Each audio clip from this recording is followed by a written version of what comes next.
ब्राह्मण जितने भी हैं, ख़ासकर मैं ब्राह्मणों के बारे में बात कर रहा हूँ। और ब्राह्मणों की जो लोग पूजा पाठ करते हैं, जो ब्राह्मणों को देवता मानते हैं, अपना बाप मानते हैं, वो लोग भी गांधी जी की जगह गोडसे को, नाथूराम गोडसे को बड़ा मानते हैं, उसकी इज्जत करते हैं और पूजा तक करते हैं। गांधी को बुरा भला भी कहते हैं। तो लोग ये सोचते हैं कि गांधी जी बुरे थे, गांधी जी से कोई बड़ी गलती हो गई थी। तो इस तरह की बातें लोगों के जहन के अंदर आती है कि कुछ ना कुछ गड़बड़ था, जिसके कारण ब्राह्मण समाज के लोग और वो लोग जो खुद को कट्टर हिंदू कहते हैं और ब्राह्मण को मानते हैं साथ में, तो वो लोग गांधी को बुरा मानते हैं। तो इसका कारण लोगों को कुछ और बताते हैं, लेकिन अंदर कुछ और बात छुपी होती है। आज मैं आपको दिखाऊंगा, और ये बात जो है सिर्फ ये जो मैं दिखा रहा हूँ इसी जगह नहीं है, बल्कि दसियों जगहों पे और भी ये बातें लिखी हुई हैं। और कहाँ कहाँ लिखी हुई है वो बात मैं लिख करके रखा हूँ। यहाँ मैं आपको दिखा रहा हूँ। देखें, ये है लिखित स्मृति है। लिखित स्मृति का अध्याय आप देख लें, अध्याय कहते मंत्र आप देख लें 64 है। आप समझ जाएंगे कि ब्राह्मण गांधी जी को क्यों बुरा कहते हैं, गाली देते हैं और गोडसे की क्यों पूजा करते हैं। यहाँ लिखा है कि गौओं के द्वारा मारे हुए, फांसी लगाकर मरे हुए, ब्राह्मण के द्वारा मारे हुए, ऐसे उस मनुष्य का जो ब्राह्मण स्पर्श करते हैं वो गाय, बकरी और घोड़े बनते हैं।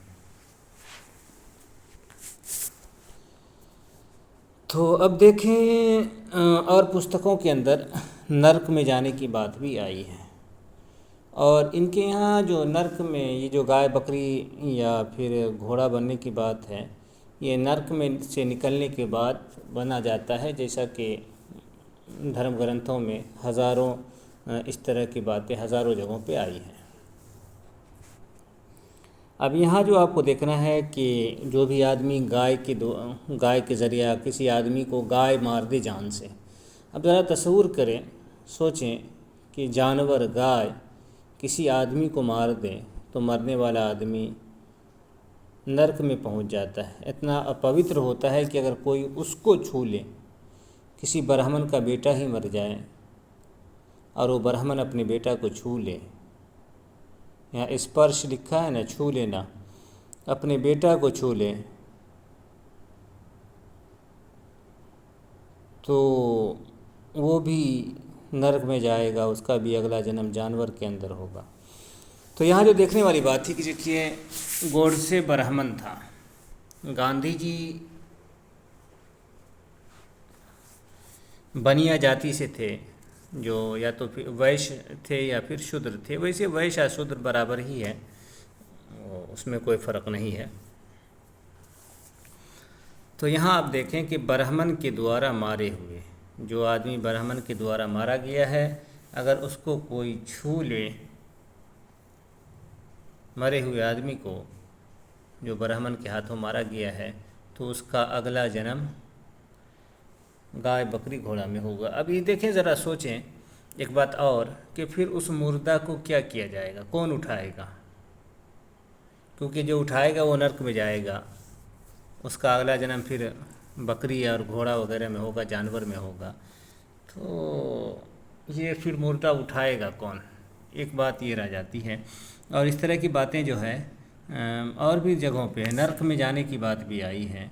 तो फिर जो उठाएगा वो तो नर्क में जाएगा। देखिए यहाँ क्या है कि चिता में अग्नि देने वाला और जो अन्य अर्थी के पाशों का छेवन करने वाला है, वे तप्त कीर्ष से शुद्ध होता है, ऐसा प्रजापति मनु का वचन है।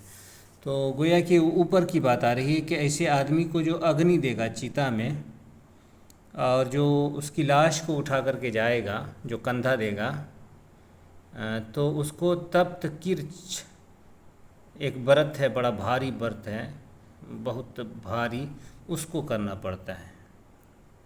व्रत कहते हैं भूखा रहना, तो भूखा प्यासा उस तरह से रहना है, और बड़ी सख्त है। हमारे यहाँ क्या है कि 12 घंटा 13 घंटा है, ये हमको लगता है तब किर्च जो है एक आध हफ्ता भूखा रहने वाला व्रत होगा।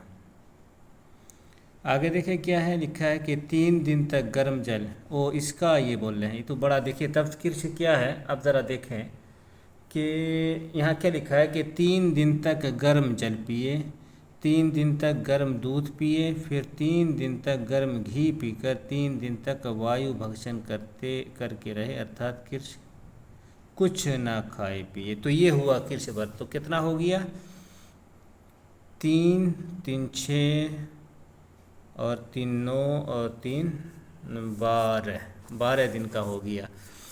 तो अब देखें 3 दिन तो लास्ट में भूखा रहना है, पहले 3 दिन गर्म पानी पीना है, ये भी कम नहीं है। 3 दिन तक गर्म पानी पी करके, फिर 3 दिन तक गर्म दूध पी करके, फिर 3 दिन तक गर्म घी पी करके, ये तो आदमी मर जाएगा, ज़िंदा नहीं बचेगा। फिर 3 दिन भूखा रहे। तो अब ज़रा देखें कि ये कितना बड़ा, वो शख्स कितना बड़ा पापी होता है जिसको ब्राह्मण मार दे, जिसका कत्ल, जिसकी हत्या ब्राह्मण कर दे, वो कितना बड़ा पापी होता है कि उसकी लाश को नहीं छू सकते हैं, कोई नहीं छू सकता है। अब कुल मिलाकर के बात ये आई है, ऊपर भी इस तरह की बातें आई थी। यहाँ क्या है, सर्प और ब्राह्मणों के द्वारा, यहाँ देखिए दूसरी बात है कि सांप और ब्राह्मण के द्वारा मारे हुए सींगों वाले, दाढ़ों वाले और धरती पर रेंग कर चलने वाले जीवों के द्वारा मारे हुए और आत्महत्या करने वाले, इन सब का श्राद्ध ना करें। यहाँ श्राद्ध ना करने की बात है, तो खैर वो दूसरी बात है। यहाँ दूसरी बात है, ये 3 मंत्र में 64, 65 और 66 में एक दूसरी बात है। और यहाँ क्या है 67 में क्या है, गाय, भूमि, सोना, स्त्रियाँ, खेत और घर, इनके हरण में जिस किसी के उद्देश्य से जो किसी को प्राणों से वियुक्त कर दे उसे ब्रह्म घातक। तो खैर ये नहीं है, यही 3 मंत्र है इसके बारे में। तो अब कुल मिलाकर के जो बातें सामने आई है वो ये है कि हमारे सामने सबसे बड़ी मिसाल और देश की सबसे बड़ी मिसाल गांधी जी हैं। तो कुल मिला के बात ये हुई कि जो गांधी जी की हत्या हुई थी, तो वो हत्या ब्राह्मणों के ज़रिए हुई थी। इसलिए ब्राह्मण, चूँकि हत्या करने वाला ब्राह्मण है, तो ब्राह्मण जिसको भी मार दे वो आदमी पापी होता है, वो नरक में जाने वाला होता है। तो ब्राह्मण मारा है, तो इसलिए गांधी जी निसंदेह धर्मशास्त्रों के अनुसार गांधी जी पापी थे। और ये सिर्फ एक जगह से नहीं, मैं 10 जगहों से दिखा सकता हूँ कि गांधी जी जो कि ब्राह्मण के हाथ से मरने वाला नरक में जाता है। तो अब देखिए गांधी जी के बारे में सुन लें, बात लंबी ना करके। तो यहाँ 3 तरह की बातें आ गई हैं। गांधी जी मारे गए ब्राह्मणों के हाथ, इसलिए जो कोई गांधी जी की शव को, लाश को उठाया है, वो उठाने वाला बकरी, गाय, घोड़ा, पहले गाय फिर बकरी फिर घोड़े में जन्म लेगा। और दूसरी जगहों में है कि वो नर्क में भी जाएगा, और भी दूसरी सज़ा जो है दूसरी जगहों पर धर्म ग्रंथों में मौजूद है।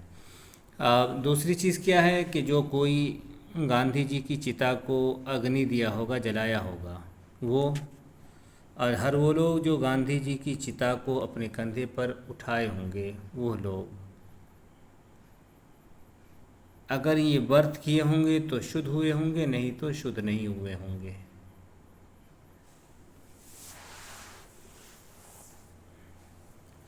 अब व्रत देख लें कितना ख़तरनाक है कि 3 दिन गर्म पानी पीना है, इसी से आदमी मर जाएगा। 3 दिन गर्म दूध पिए, थोड़ी सी जान रहेगी, लौट के आ जाएगी। फिर 3 दिन तक गर्म घी पिएगा तो फिर तो मर ही जाएगा।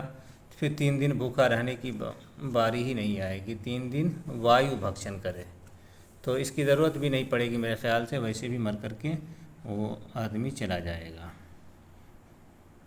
अब यहाँ जो है वो बात हो गई, इसमें भी देख लेते हैं थोड़ा सा और, या तो फिर इसको बाद में ले लेते हैं।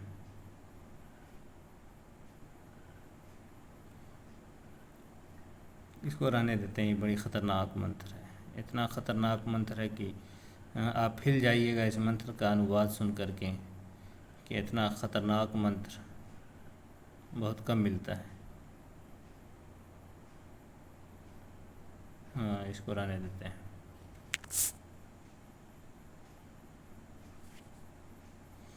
यहाँ लिखा है कि शस्त्र के द्वारा हत्या करने वालों अनेकों में से यदि एक ही मनुष्य धर्म घातक है तो शेष सब तो शुद्धि को प्राप्त हो जाते हैं, केवल ये अकेला ब्रह्म घातक होता है। तो क्या है न,